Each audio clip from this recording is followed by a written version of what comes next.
We have a couple of kind of amusing things about JK Rowling really quick to discuss because, like, listen, it's really funny that she continues to accrue various L's. I mean, like, I would love to just leave her alone.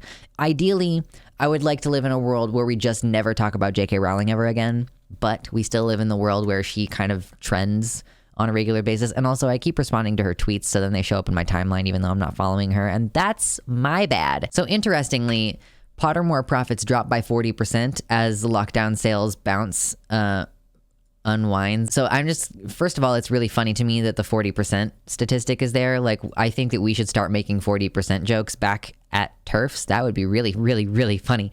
If you don't get that joke, it's because the attempted suicide rate within the trans community is right about 40%. And so they quote the number 40% at us a lot to be like, it's their indirect way of telling us to kill ourselves.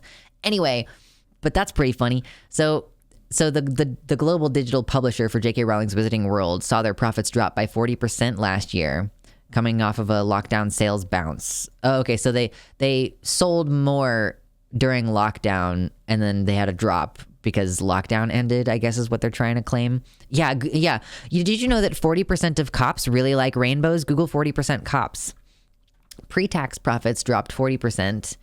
Blah, blah, blah, compared to a different in the previous year. Revenues also softened, reflecting what the company describes as, quote, the unwinding of the COVID sales bounce during lockdown. So yeah, they're claiming that it has to do with like just simple market fluctuations due to COVID.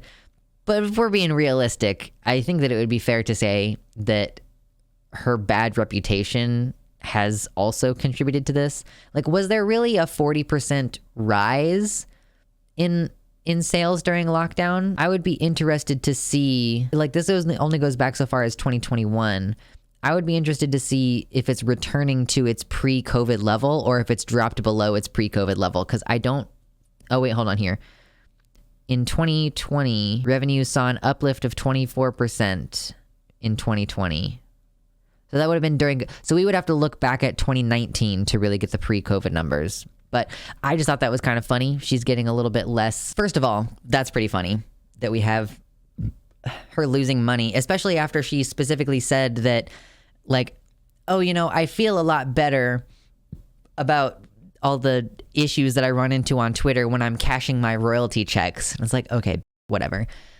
But additionally, the young actors keep coming out against her. So it's like, at this time, even Dudley Dursley is coming out against JK Rowling. He really doesn't make that strong of a statement in here. I don't want to oversell it or anything, but so his name is Harry Melling, actually. Let's be respectful. Best known for playing Dudley Dursley in the Harry Potter films, he has joined the conversation regarding these controversial anti-trans comments from JK Rowling. Henry Melling, who played Dudley Dursley in the Harry Potter films, takes a stance on the ongoing JK Rowling controversy. We do not care. While she is revered for her writing, Rowling began to spark criticism as early as 2018 for her transphobic commentary and has continued to perpetuate harmful discourse against the trans community. As such, she has become a controversial figure. So Melling's full statement here says, hold on. Melling says that he believes every trans person has the right to choose to identify themselves however they'd like, and said, quote, transgender women are women and transgender men are men. His statement below says, I can only speak for myself, and what I feel to me is very simple, which is that transgender women are women and transgender men are men. Every single person has the right to choose who they are and to identify themselves as what's true to themselves. I don't want to join the debate of pointing fingers and saying that's right, that's wrong, because I don't think I'm the correct spokesperson for that. But I do believe that everybody has the right to choose. Like, that's pretty sweet. It's Melling, not Mellons. That's really sweet. And I appreciate that he has some amount of self-awareness about the fact that he is not the person who should be talking about this. I think that's like one of the most like interesting and like valid and like true interpretations to have. Like when these cis people who criticize JK Rowling for her transphobia, when they say like, I don't think I'm the person to talk about this. Like, I don't think that she or I are the right person to be doing this. Like, just acknowledge that you don't know what the hell you're talking about and that that's okay. it's okay for you to not know what the hell you're talking about and just take a step back from the issue. Just say, like, I think people have the right to choose. I appreciate that. He doesn't get into the nitty gritty about, oh, do I believe in non-binary people, or, oh, should kids transition? I think it's okay to just have the position of, like, it's the libertarian position, effectively, of, like, just do what you're going to do, and it's fine. Other Harry Potter actors on JK Rowling. Yeah, we've talked about the other statements as well from Daniel Radcliffe, from Emma Watson, and did Rupert Grint ever speak in support of trans people? I think that he did. So, like, just the older cast members have been supporting her. Like, oh, the response to JK Rowling's comments have been horrendous, according to Helena Bonham Carter, that JK Rowling is, quote, allowed her opinion. And then Ralph Fiennes, who played Voldemort, made a similar comment in October, saying that the abuse she has been receiving is, quote, disgusting and appalling. And what I have to say to that is that two things can be true at the same time. Someone can be receiving an enormous amount of criticism, and that criticism could rise to the level of harassment, and also that the things that they're saying are deserving of that level of response. Like, it can be true. Like, I don't know. I'm not going to say that she deserves death threats. Like, I think that at least legally speaking, I got to cover my ass on that. Like, at minimum, I'm not saying I support the position that she deserves death threats, but, like, people are not responding to nothing, right? Like, the proportion of those reactions might be a little bit higher, like a little bit higher than is warranted, I should clarify. But ultimately, she started some like, here's the thing, like, censored for YouTube.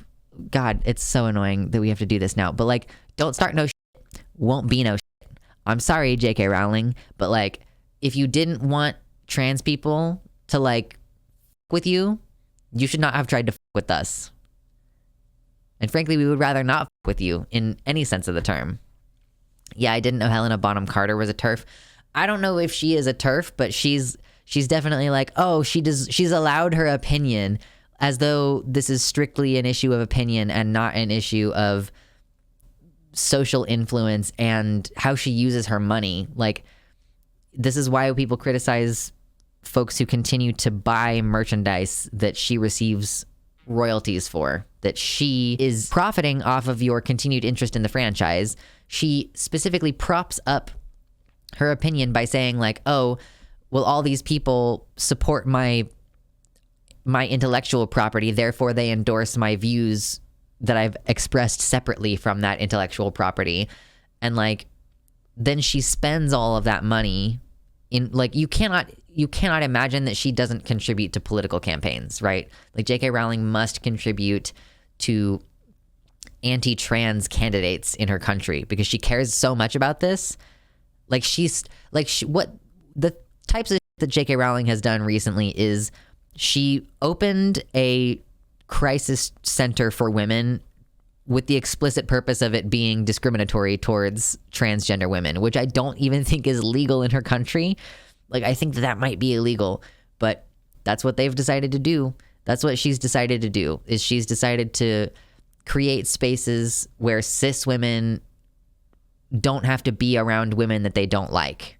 Because ultimately, the kind of women who are going to be policed are any gender nonconforming women. It's not just going to be transgender women. It never is just transgender women. Happy New Year, and thank you to all of my viewers, and especially my patrons, and especially these ones: Tiago Nascimento, Mersh Rolvag, Jovian F. Gaudreau, Bean, Heather Clarkson, Amanda B., R. Halverson, Athiette, Sarah A., Michelle Winter, Wellington Marcus, Suzanne Maynard, Nova, Mr. Atheist, and Elizabeth Bartell.